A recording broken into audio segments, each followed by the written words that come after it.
Well, it's 6:18 and time now for What's Trending. The Colorado Avalanche are your 2021-2022 Stanley Cup champions. Game 6 was on Sunday night when the Avalanche beat the Lightning 2-1. And yesterday, the Avalanche were met at the airport when they returned with Lord Stanley. Airport officials were seen taking pictures with the cup, and the parade in Denver will take place this coming Thursday. And we didn't get a chance to them. Yeah, congratulations to them. I am definitely a rival team of them. And yeah, you're a Red Wings, Detroit Red Wings fan. And if you saw Unrivaled or E60 on Sunday, you saw the whole rivalry between the Avalanche and the Red Wings. Started with Claude Lemieux and his dirty boarding hit on Chris Draper in the playoffs. Yeah, hockey is known for those dirty hits, though. I mean, that's what makes the sport exciting. I'm a Chicago Blackhawks fan, and definitely a very fun team to watch as well. When they had the good years, right now they're definitely in a rebuilding mode, getting some new coaches, getting some new players too. Well, then again, most of your Detroit teams are not doing so well. Dare I say that on the air right now? Well, but everyone knows that one. Oh, for sure. But you know what? Maybe you could answer this question, because there's still some parts of hockey I'm still trying to understand. I'm trying to figure out which team is Chicago's rival. Do you know? Detroit. Detroit? Yeah, Detroit. Like, we don't like the Chicago. Oh, and St. Louis, too. St. Louis. I know that's also a really good rival. The original six for Detroit and Chicago. For sure. I know that we've had a lot of good history, a lot of good playoff matches recently too, so that's always been fun. Now you make me hungry to want to watch more hockey, but we gotta wait till what, September, October?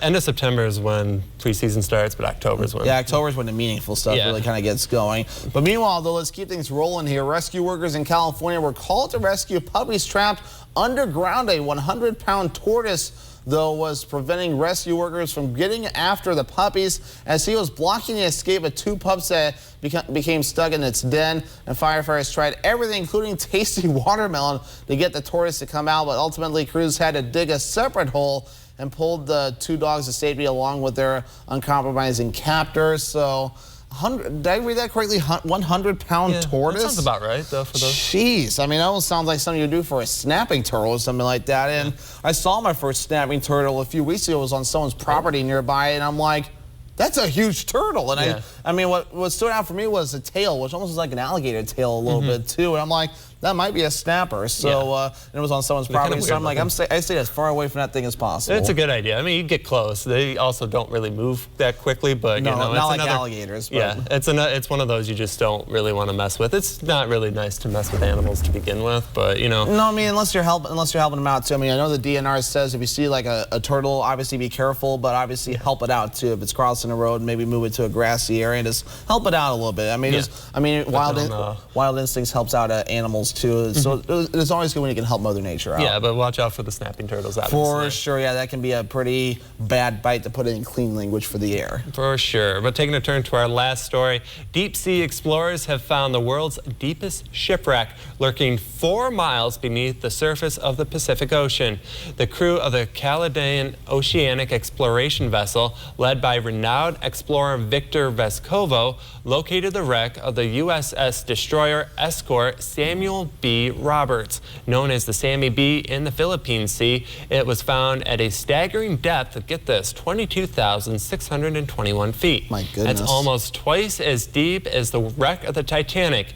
The Sammy B sank in World War II in 1944 after fighting 3 Japanese battleships.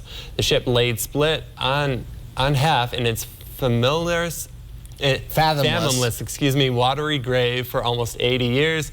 Vescovo called it an honor to find the ship and to have the chance to retell her story of heroism and duty. And how about that? 4 miles beneath the surface. I didn't realize the equipment was that good to go that deep. I didn't realize the ocean was even that deep. Oh, it gets a little bit deeper from there. So. Yeah, I mean, it's definitely very...